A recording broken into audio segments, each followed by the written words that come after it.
Le président, eh bien, recommençons. Je pense que nous avons retrouvé notre témoin. Bonjour, monsieur le témoin.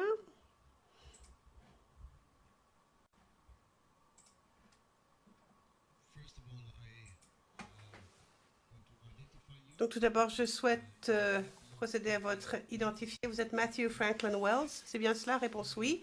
Question née le 5 janvier 1984 à Irving, Texas, aux États-Unis. Réponse oui. Question, votre profession, s'il vous plaît? Réponse, je suis chercheur en droits de l'homme. Question, c'est encore votre profession? Réponse oui. Question, depuis combien de temps faites-vous ce métier? Réponse, depuis 7 ans maintenant, à ce jour. Le président, et où exercez-vous principalement? Réponse pour l'instant, Soudan du Sud. Réponse avant et avant. Question et avant. Réponse Côte d'Ivoire. Question très bien. Pouvez-vous nous dire quand vous avez travaillé en Côte d'Ivoire? Réponse de 2009 à 2014. Question très bien. Vous savez bien sûr que cette chambre a été mise en place pour juger messieurs Blegoudé et Gbagbo, qui ont été mis en accusation par le procureur de la Cour pénale internationale. Vous êtes ici pour nous aider à la manifestation de la vérité. On va vous poser des questions. Tout d'abord, le représentant du bureau du procureur, puis la défense. Enfin, les deux défenses d'ailleurs. Si à un moment ou à un autre, vous avez un problème, faites-le moi savoir et dites-moi ce qui vous inquiète et nous trouverons une solution. En tant que témoin, bien sûr, vous êtes tenu de dire la vérité. Et d'ailleurs, je vais vous demander de procéder à l'engagement solennel. Veuillez, s'il vous plaît, lire les mots qui sont devant vous. Enfin, répétez après moi. D'ailleurs, je déclare solennellement que je dirai la vérité, toute la vérité et rien que la vérité. C'est à vous. Le témoin, je déclare solennellement que je dirai la vérité, toute la vérité et rien que la vérité. Le président, merci. Vous savez bien sûr que faire un faux témoignage ici est un délit devant cette cour. Avant de donner la parole au représentant du bureau du procureur, j'ai quelques consignes à vous donner. Tout d'abord de parler lentement, comme je le fais à l'heure actuelle, car nous avons de l'interprétation et de la sténotypie qui doivent consigner tous nos propos, qui doivent d'abord les traduire puis les consigner. So, Donc, il est évident que quand vous allez parler la même langue que la personne qui vous pose des questions, vous allez parler trop vite et vous n'allez pas ménager de pause, mais il serait bon quand même de le faire. Donc, parlez s'il vous plaît moins vite et ménagez une pause avant la fin de la question et le début de votre réponse. Je pense que c'est tout. Je donne maintenant donc la parole à Madame Pack, qui représente le bureau du procureur et qui va vous poser des questions. Je vous remercie. Madame Pack, merci. Monsieur le Président. Bonjour, Monsieur Wells. Monsieur Wells, bonjour. Question, je suis Mélissa Pack. On s'est rencontrés hier lors de la visite de courtoisie et je vais vous poser des questions pour l'accusation aujourd'hui.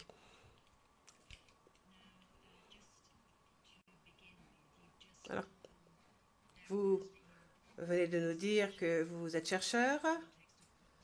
Vous étiez chercheur en Côte d'Ivoire entre 2009 et 2014. Pour quelle organisation travaillez-vous, s'il vous plaît? Human Rights Watch. Réponse. Question.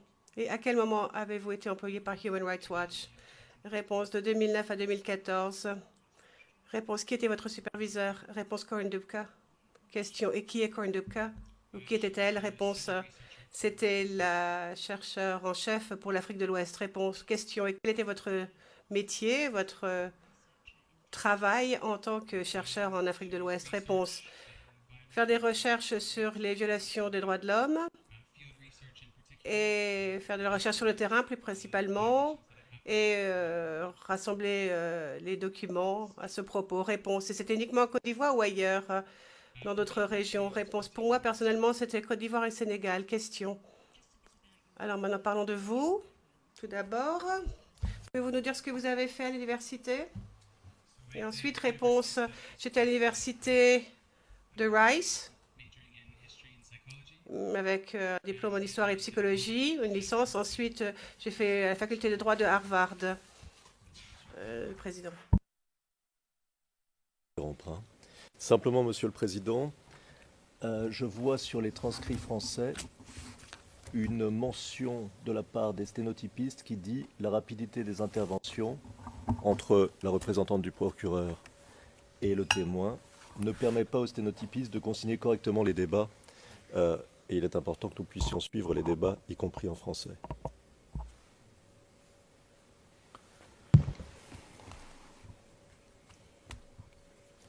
Le président.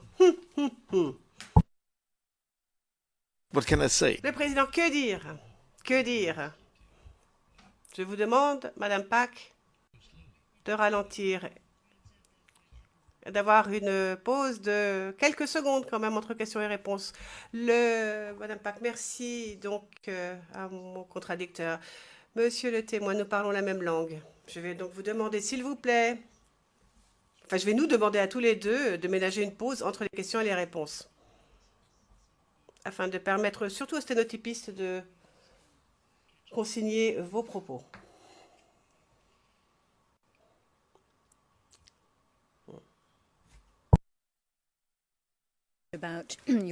Donc, je vous avais demandé ce que vous aviez fait à l'université, vous en avez parlé. Mais avant de travailler pour Human Rights Watch, pouvez-vous nous dire ce que vous faisiez? Est-ce que vous avez travaillé dans la région avant 2009? Vous avez travaillé en Afrique de l'Ouest? Réponse. Oui.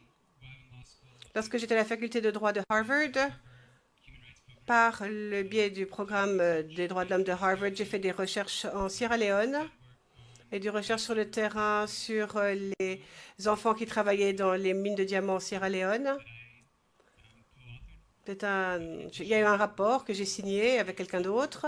Ensuite, l'été, j'ai travaillé pour une organisation concernée par les violations des droits de l'homme au Libéria et d'autres travaux aussi au Libéria en matière d'éducation aux droits de l'homme. Question.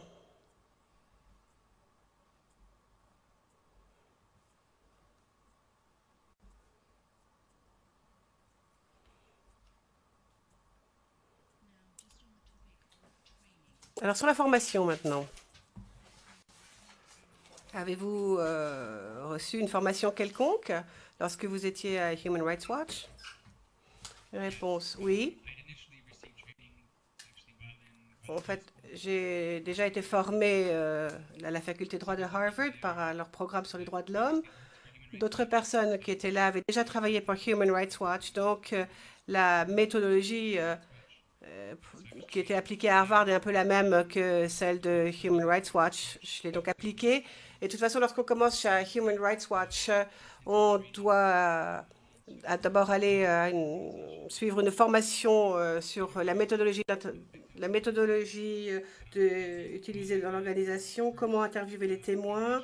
Et ensuite, lors de votre première recherche sur le terrain, vous êtes toujours accompagné d'une personne qui a plus d'ancienneté que vous et qui vous explique, qui vous permet d'affiner vos compétences en matière d'interview de témoins. Et avant de pouvoir, bien sûr, commencer son programme de recherche.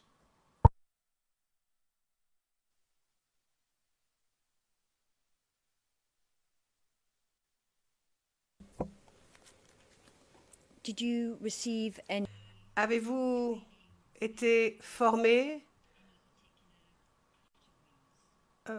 sur une catégorie bien précise de victimes ou de témoins? Réponse. Oui. Nous avons été formés très précisément à l'interview de victimes, par exemple, victimes d'abus sexuels, victimes vulnérables, groupes de victimes vulnérables.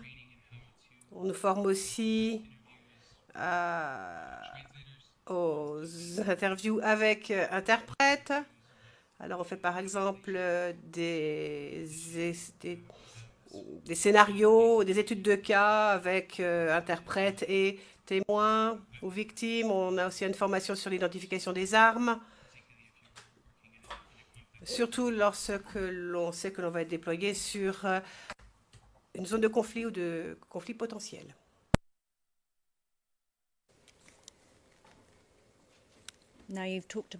Vous nous avez parlé de votre première enquête sur le terrain, enfin mission sur le terrain. C'était quand pour Human Rights Watch? Réponse. Au début octobre 2009, en Guinée-Conakry, suite au massacre qui a eu lieu lors de la manifestation du 26 septembre 2009 en Guinée. Je suis allée avec Grant, qui était le chef de la délégation pour l'Afrique de l'Ouest, et aussi avec le chef de la division d'urgence de Human Rights Watch pour enquêter et savoir ce qui s'était passé lors de ces événements en Guinée.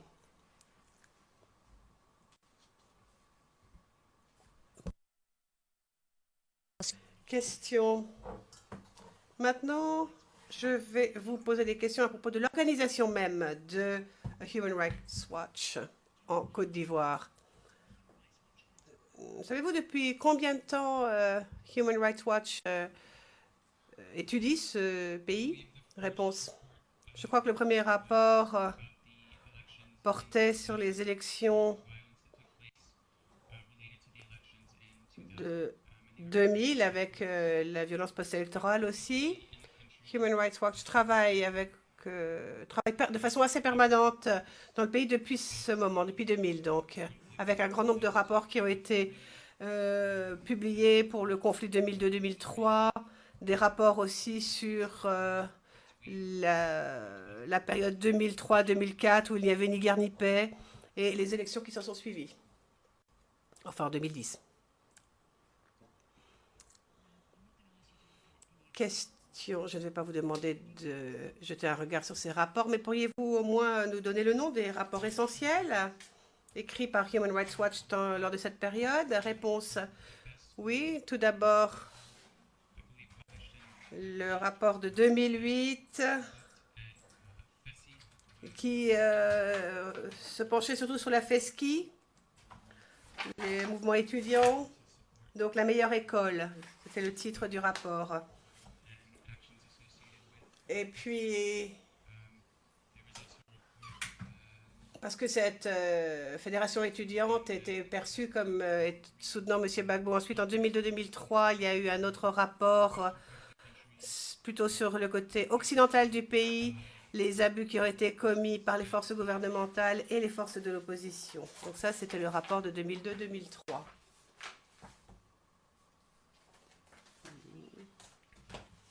Question. Et sur quoi se fondait Human Rights Watch pour écrire ces rapports en Côte d'Ivoire? Réponse. Eh bien, toujours des recherches sur le terrain. Des enquêtes sur le terrain en interviewant des victimes ou des témoins qui ont assisté ou subi les événements. Ensuite, encore avec corroboration des différents témoignages à propos d'un même événement afin de voir s'ils sont bien étayés et bien fondés. Ensuite, lorsque c'est possible, aller visiter les scènes où les choses se sont passées afin de voir les choses de nos propres yeux pour pouvoir corroborer un peu plus les propos entendus de la part des victimes et des témoins avec ce que nous avons vu nous-mêmes. Question. pour ces enquêtes sur le terrain dont vous venez de nous parler,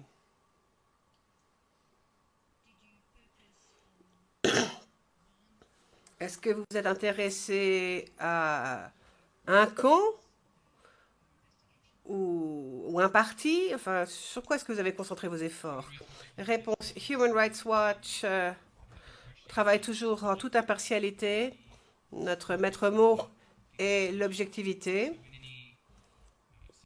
Donc, lorsqu'on étudie une situation quelconque, de violation des droits de l'homme, quel que soit l'auteur, enfin l'auteur allégué bien sûr, nous suivons toutes les pistes, mais sans s'occuper de qui est éventuellement l'auteur.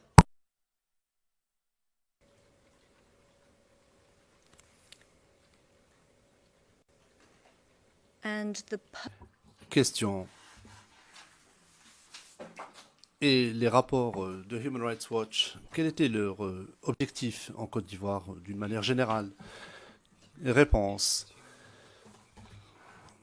Dans un premier temps, il s'agit de donner une voix aux victimes de violations des droits de l'homme, afin de déterminer ce qui s'est passé lors d'un incident particulier ou lors d'une série d'incidents, en parlant à des personnes qui ont vécu ces incidents et en donnant donc une voix à ces victimes pour qu'ils parlent de leur vécu.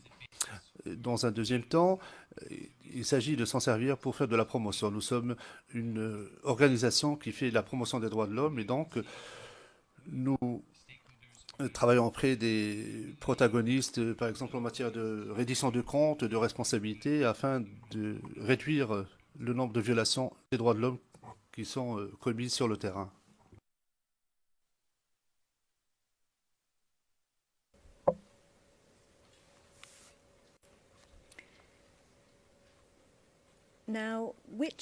Question.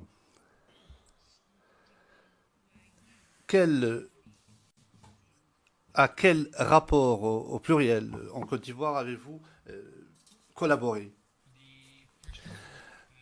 Réponse. Le premier rapport sur lequel j'ai fait des recherches et que j'ai rédigé s'appelle Terrorisé et abandonné. Il a été publié en 2010, juste avant les élections, et on s'est penché sur le côté ouest du pays, notamment dans la zone qui était contrôlée par le gouvernement, mais aussi une autre zone qui était contrôlée de facto par les forces nouvelles, le groupe Forces Nouvelles.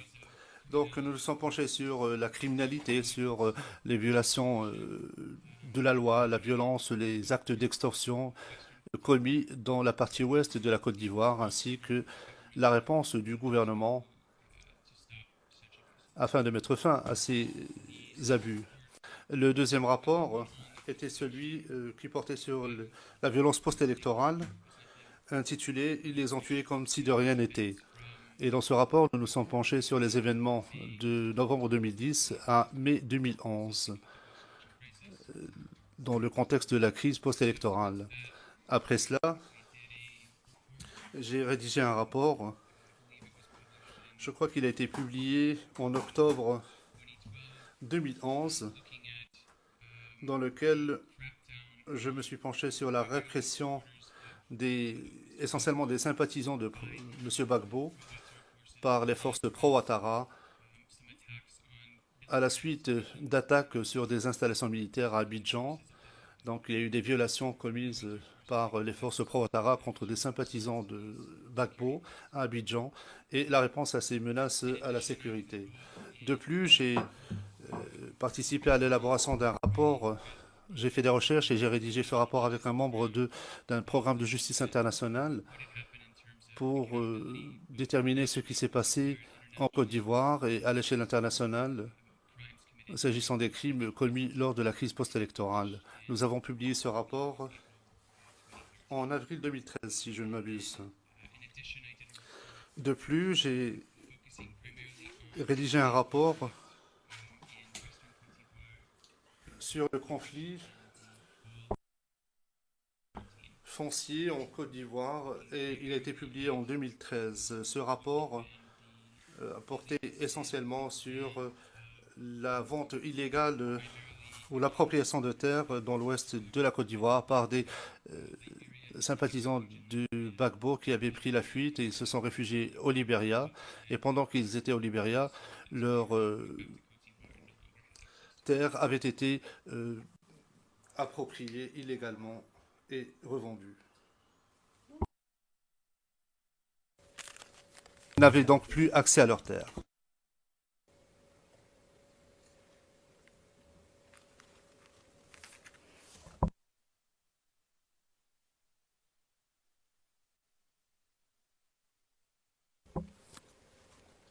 Did Human Rights Watch Question. Est-ce que Human Rights Watch a publié autre chose que ces longs rapports dont vous venez de parler et qui portaient sur la Côte d'Ivoire?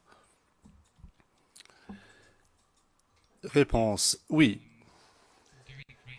Pendant la crise, et étant donné qu'il s'agissait d'une situation d'urgence, peu de temps après avoir réalisé une mission sur le terrain, nous publions des communiqués de presse plus. Nous les appelions des communiqués de presse plus, c'est-à-dire des mini-rapports d'une vingtaine de pages dans lesquels nous fournissions des détails sur les constatations, sur ce qui avait été identifié sur le terrain après la crise. Nous pensons qu'il était important de diffuser cette information le plus tôt possible. En outre, en dehors du cadre de la crise, j'ai publié au moins quelques dizaines de communiqués de presse et de tribunes, ainsi que d'autres articles sur la Côte d'Ivoire pendant que je travaillais pour Human Rights Watch.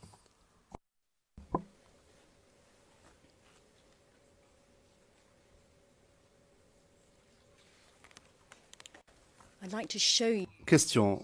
Je souhaite vous montrer à l'écran qui est devant vous un document. Pourrait-on afficher à l'écran le document CIVOTP 0003-0028, s'il vous plaît?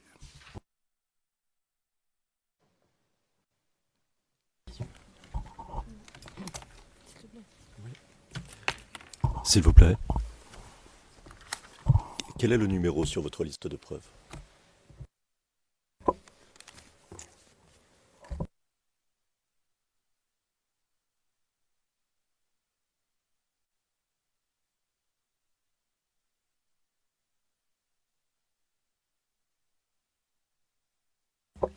For my friends, Madame Pack, il s'agit du numéro 35 sur notre liste.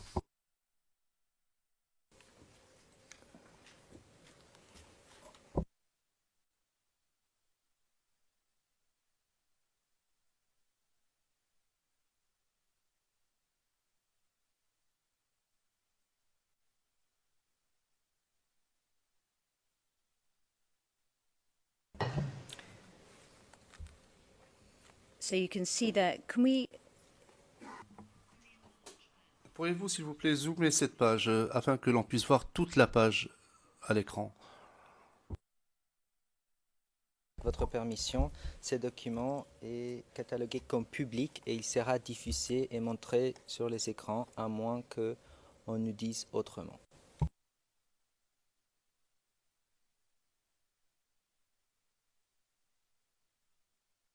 I'm fine. If it's public, it's public. It's a public document, yes. Le président, si c'est un document public, c'est un document public. Moi, je n'ai pas de difficulté avec cela. Madame Pack, effectivement, c'est un document public. Veuillez regarder la première page, s'il vous plaît. Et je dois montrer à monsieur le greffier d'audience de tourner la page, de montrer la page suivante qui se termine par 0029.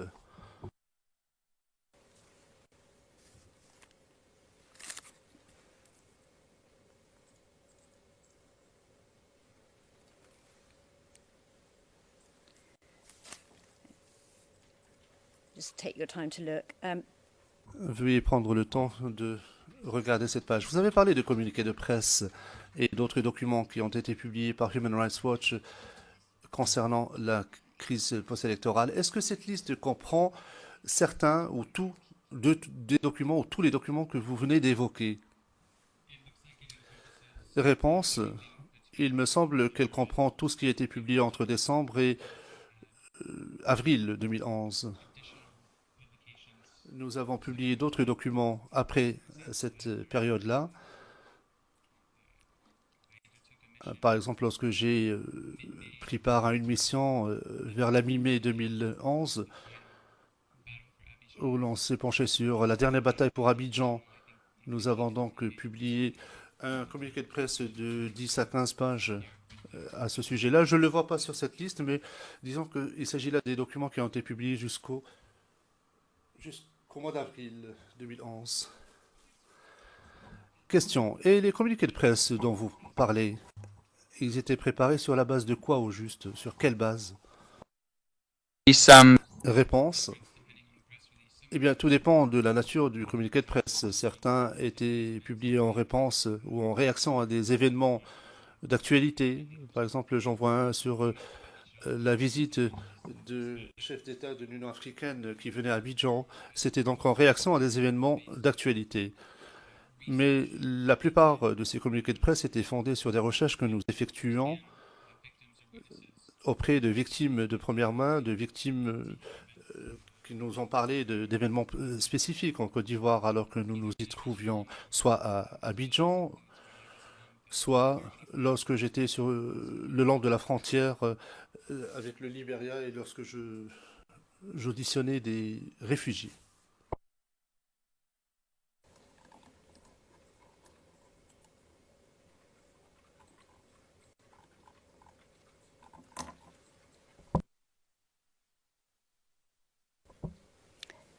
Now I'd like Question. À présent, je souhaite parler de votre rapport intitulé Les ont tués comme si de rien n'était. Ce rapport a été préparé sur quelle base au juste? Sur quoi vous êtes-vous fondé pour rédiger ce rapport? Réponse. Le rapport fait fond sur 6 missions en Côte d'Ivoire se rapportant à la violence post-électorale. Il s'est donc fondé sur des travaux sur le terrain entrepris en Côte d'Ivoire en auditionnant des victimes et des témoins d'événements spécifiques. Parfois, des nombres importants de témoins de ces événements ont été auditionnés pendant toute cette période-là. Nous avons commencé par une mission à Abidjan en janvier jusqu'au mois de juillet 2011 lorsque nous avons effectué une autre mission.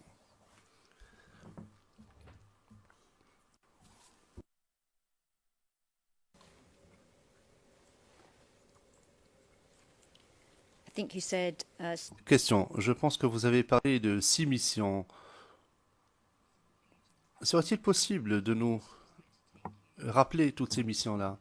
J'aimerais les parcourir avec vous. La première mission, est-ce que vous pouvez nous donner la date approximative de cette mission-là? Réponse. Oui. La première mission est la seule à laquelle je n'ai pas pris part personnellement. C'était une mission qui a eu lieu vers la fin décembre 2010, qui a été entreprise par un chercheur d'urgence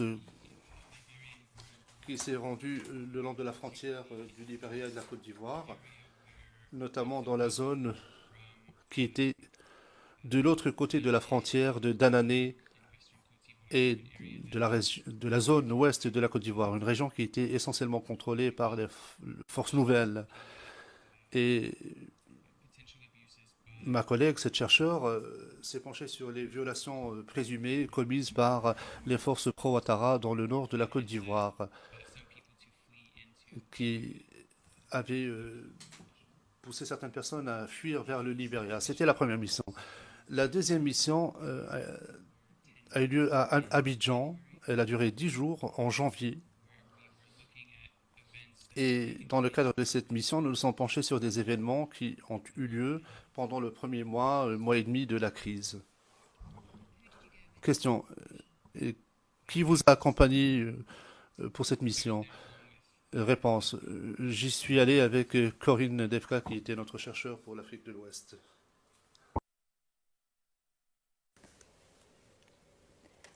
and the next mission that you went. Question. Et quelle a été la mission suivante à laquelle vous avez participé? Réponse. La troisième mission a eu lieu début mars. Encore une fois, cette mission a duré 10 jours et j'étais accompagné par Corinne. Et nous y sommes restés entre le 3 et le 12 mars, si je ne m'abuse. Nous avons examiné essentiellement ce qui s'était passé depuis notre mission précédente à Abidjan, notamment pendant le mois de février, au moment où il y a eu une escalade de la violence à Abidjan. La quatrième mission était sur la frontière avec le Libéria. Les forces républicaines avaient commencé leur offensive militaire dans la partie ouest de la Côte d'Ivoire. Nous nous sommes rendus vers la frontière où, à l'époque, il y avait des dizaines de milliers de réfugiés qui traversaient la frontière et qui fuyaient ce qui se passait en Côte d'Ivoire. Nous avons donc auditionné des réfugiés. En général, le jour où ils arrivaient dans cette région-là, ou le lendemain. Lors de cette mission, j'ai été rejoint par deux autres chercheurs. Le premier travaille au sein de la division des réfugiés, Jerry Simpson, réfugié en Côte d'Ivoire, et un deuxième chercheur de la division africaine, Wesley Haskell à l'époque, ou Leslie Haskell, se corrige l'interprète. La cinquième mission à laquelle j'ai participé s'est déroulée entre le 15 mai au 26 mai ou 25 mai. J'y suis allé seul, je suis allé seul à Abidjan et je me suis focalisé sur les événements, sur la bataille pour Abidjan, ainsi que les violations présumées commises par les forces républicaines au lendemain de l'arrestation de M. Gbagbo. Enfin, la sixième et dernière mission concerne le conflit survenu vers la fin juillet 2011. Et à ce moment-là, mes recherches ont porté sur les événements concernant le pilonnage d'Abobo, ce que nous n'avions pas examiné lors de missions précédentes. C'était d'actualité. J'ai essayé d'approfondir mes recherches avant de préparer mon rapport définitif.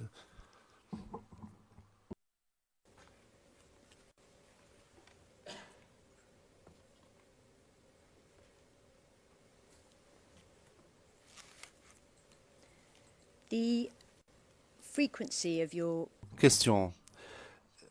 Que pouvez-vous nous dire au sujet de la fréquence de vos missions sur le terrain à Abidjan? Comment est-ce qu'elles étaient préparées? Quelles considérations étaient prises en compte? Réponse. En général, nous essayons d'intervenir le plus tôt possible après un événement important. Lorsqu'il y a eu escalade des tensions en décembre, nous avons tenté d'y aller le plus tôt possible en janvier. Après l'escalade des événements vers la fin février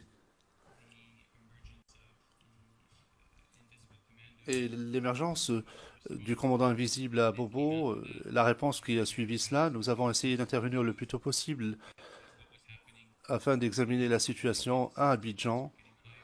Là encore, il y a eu une intensification des tensions. Nous sommes également allés vers la frontière avec le Libéria parce qu'il y avait des tensions qui augmentaient dans la région ouest et nous essayons de comprendre ce qui se passait sur le terrain le plus tôt possible. Juste après cela, et après la bataille pour Abidjan, nous avons tenté de revenir sur le terrain le plus tôt possible. J'ai tenté de revenir le plus tôt possible pour comprendre ce qui s'est passé des deux côtés lors de cette bataille.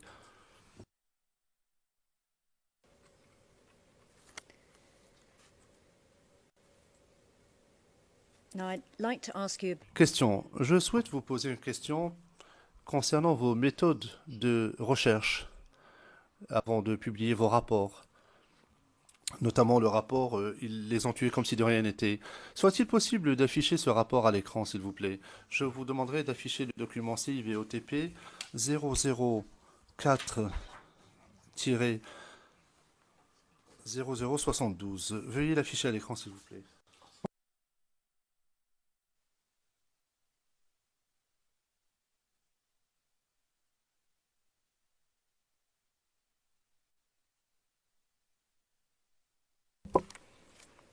You can see there we go, the first. Vous voyez la page de garde de ce rapport.